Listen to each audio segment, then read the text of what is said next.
पूज्य प्रशांत सागर बैठ रहे, पूज्य प्रशांत सागर विवेक सागर महाराज जी आए। उस दिन हम भोपाल में थे, तो महाराज जी ने यहाँ आए सागर में, तो नीलम दीदी राजा थे, तो बोले जेल जा रहे हैं, तो इन लोगों ने कहा महाराज जी चले। आके महाराज जी ने यहाँ प्रवचन किया, ये सब लोगों ने सुना।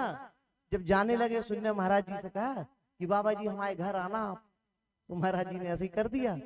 अब जब हम लौट के दूसरे दिन भोपाल से आए, तो उन्होंने बताई दीदी महाराज जी आए थे, और हमने उनसे कही हमारे घर आए हैं, वो कह गए हैं।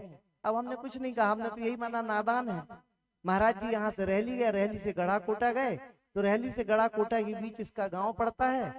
संजोग की बात है कि दोपहर का समय होगा, महाराज जी थक रहे होंगे, इसने अपनी मम्मी को मुलाकात फोन पे बता दिया होगा कि महाराज जी आए। तो हमने महाराज जी से कही उसके घर आए, मम्मी कब तो आए घर, सुन रहे हो आप।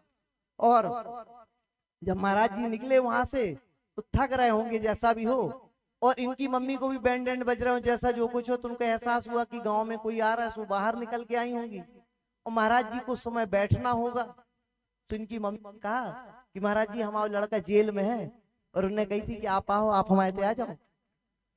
तो महाराज जी इनके घर गए, तो वहां पर पेड़ के पास बड़ा पत्थर लगा था, तो इनके घर में जाके महाराज जी वो बैठे और फिर चले गए। इसको 2-4 दिन बाद जब मुलाकात में इसका फोन आया, तो इसने बताया, तो इसने हमसे कहा दीदी बेई महाराज जी हमारे घर गए थे।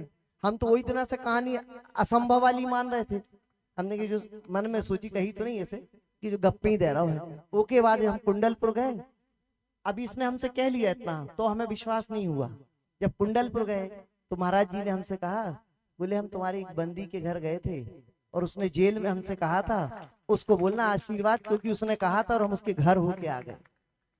जो सबरी के राम होते हैं ना, वो यही सारे लोग हैं। हम आप कितना भी रंगोली सजा लें, कितनी भी भक्ति कर लें, बहुत दूर है।